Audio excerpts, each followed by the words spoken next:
We want to continue our conversation now about the tragic shootings in South Carolina that claimed the lives of 9 people at a church. A white suspect is now in custody for opening fire inside of a black church, a situation that is being deemed and being called a hate crime. With us now is David May with the NAACP here in Grand Rapids to talk about this situation.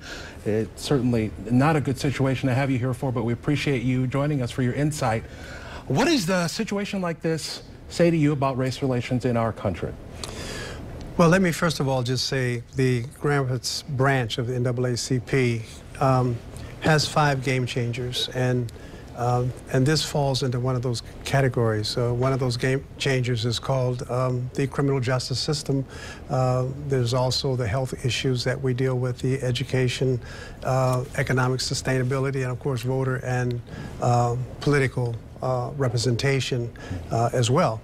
And so this kind of issue has both a macro and a micro impact, I think, on our citizenship. Right.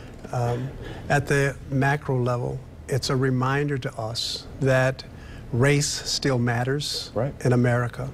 It tells us that the underlying and undergirding tension within our race groups is a tension related to hatred and dehumanization. So many people are looking for a way to respond to this, in not just the black community or the person of color community, but the community as a whole. How can people respond here at home to something like Our this? position has been, and we certainly give our deepest condolences and prayers to those who have had experienced this loss and this horrific crime that was obviously a race-based hatred kind of event. And we just pray that they will be able to find a way to heal. And we just believe that prayer is one of those avenues that need to be taken. I also think it's important to hear the intervention that the governor and the mayor have themselves, where they've set up a fund where people can give into that fund and help with the healing process as well.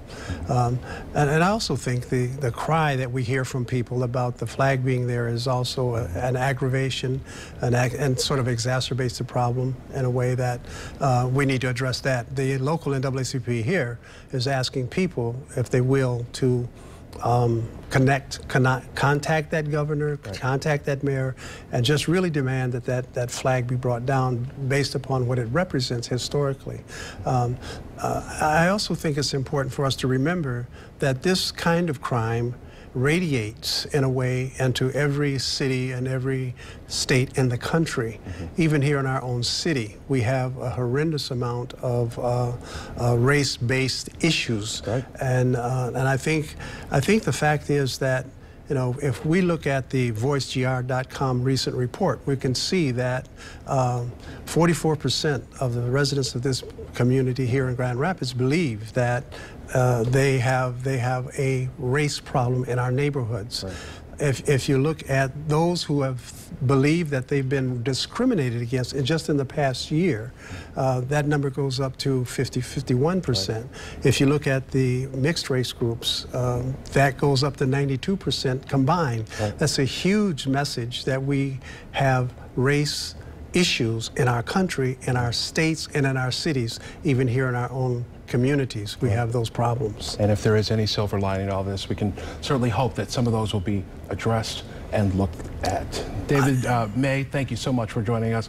The NAACP Grand Rapids, we know that this obviously is something that's going to be felt throughout our community, and that your organization is working to really help. We are working, and we invite anyone who wants to be a part of the 5 Game Changer programs to connect to our office, 616-719-3478, or at NAACP.org.